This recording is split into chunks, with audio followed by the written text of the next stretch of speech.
ఏపీలో విద్యార్థులకు new year కానుక అకౌంట్లలోకి స్కాలర్షిప్ డబ్బులు ఎలా అంటే ఆంధ్రప్రదేశ్ ప్రభుత్వం రాష్ట్రంలోని గిరిజన విద్యార్థుల విద్యాభివృద్ధికి పెద్దపీట వేస్తోంది. చదువుకోవాలనే ఆసక్తి ఉండి ఆర్థిక ఇబ్బందులు ఎదుర్కొంటున్న గిరిజన బిడ్డలకు బాసటగా నిలుస్తూ పోస్ట్ మెట్రిక్ స్కాలర్షిప్లను విడుదల చేసింది. కేవలం విద్యారంగమే కాకుండా మౌలిక సదుపాయాలైన రోడ్లు మరియు పర్యావరణ పరిరక్షణ కోసం గ్రామాల్లో ప్లాస్టిక్ వ్యర్థాల నిర్వహణకు కూడా భారీగా నిధులను కేటాయిస్తూ కీలక ఉత్తర్వులు జారీ చేసింది.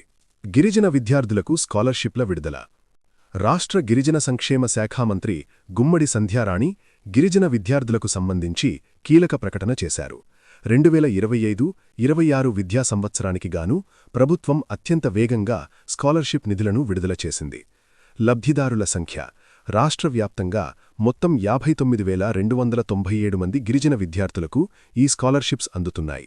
నిధుల కేటాయింపు. ఇప్పటివరకు ప్రభుత్వం మొత్తం రూ. 100.93 కోట్లను విడుదల చేసింది. బకాయిల చెల్లింపు. గత ప్రభుత్వ హయాంలో పెండింగ్లో ఉన్న స్కాలర్షిప్ బకాయిలను కూడా ప్రస్తుత కూటమి ప్రభుత్వం విడుదల చేయడం విశేషం. దీనివల్ల వేలాది మంది విద్యార్థులకు ఆర్థిక ఊరట లభించింది.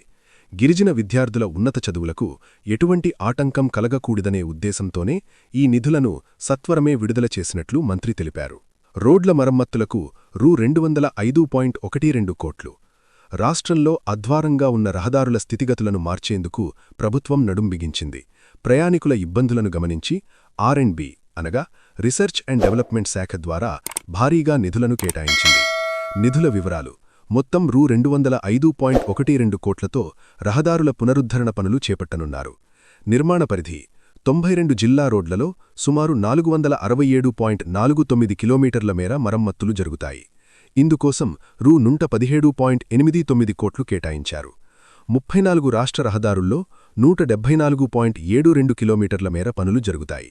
ఇందుకోసం 87.23 కోట్లు ఖర్చు చేస్తారు. ప్రభుత్వ ఆదేశాలు. R&B ప్రత్యేక ప్రధాన కార్యదర్శి ఎంటీ కృష్ణబాబు ఈ మేరకు పరిపాలనా అనుమతులు జారీ చేస్తూ ఉత్తర్వులు ఇచ్చారు. రోడ్ల నిర్మాణంలో నాణ్యత విషయంలో ఎక్కడా రాజీ పడకూడదని, పనులు త్వరగా పూర్తి చేసి ప్రజలకు మెరుగైన రవాణా సౌకర్యం కల్పించాలని అధికారులను ఆదేశించారు. ప్లాస్టిక్ వ్యర్థాల నిర్వహణ. పచ్చని గ్రామాలు. పర్యావరణ పరిరక్షణలో భాగంగా గ్రామాల్లో పెరుగుతున్న ప్లాస్టిక్ కాలుష్యాన్ని నివారించేందుకు ఏపీ ప్రభుత్వం వినూత్న ప్రాజెక్టును చేపట్టింది. పంచాయతీరాజ్ శాఖ ద్వారా గ్రామాల్లో ప్లాస్టిక్ రీసైక్లింగ్ యూనిట్లను ఏర్పాటు చేయనుంది. నిర్వహణ యూనిట్లు. రాష్ట్ర వ్యాప్తంగా 202 గ్రామాల్లో ప్లాస్టిక్ వ్యర్థాల నిర్వహణకు ప్రత్యేక యూనిట్లను ఏర్పాటు చేస్తున్నారు. కేటాయింపులు. ఈ ప్రాజెక్టు కోసం ప్రభుత్వం 33.60 కోట్లను కేటాయించింది. దీని ద్వారా 210 యూనిట్లను ఆధునిక యంత్రాలతో నిర్మించనున్నారు. ప్రయోజనం. గ్రామాల్లో సేకరించిన ప్లాస్టిక్ను ఈ యూనిట్లలో శుద్ధి చేసి తిరిగి ఉపయోగపడేలా మారుస్తారు. ఇది గ్రామాల్లో పరిశుభ్రతను పెంచడమే కాకుండా భూగర్భ జలాలు మరియు పర్యావరణాన్ని కాపాడుతుంది.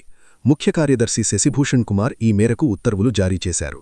నూతన సంవత్సరానికి ముందు ఏపీ ప్రభుత్వం తీసుకున్న ఈ నిర్ణయాలు బహుముఖాభివృద్ధికి నిదర్శనంగా నిలుస్తున్నాయి. గిరిజన విద్యార్థుల బ్యాంకు ఖాతాల్లోకి నేరుగా డబ్బులు జమ కావడం, దెబ్బతిన్న రోడ్లకు మోక్షం లభించడం మరియు పర్యావరణ హితమైన ప్లాస్టిక్ నిర్వహణ ప్రాజెక్టులు రాష్ట్రంలో పెను మార్పులకు నాంది పలుకుతాయని విశ్లేషకులు భావిస్తున్నారు. ఈ నిధుల విడుదలతో ముఖ్యంగా గ్రామీణ మరియు గిరిజన ప్రాంతాల్లో హర్షాతిరేకాలు వ్యక్తమవుతున్నాయి.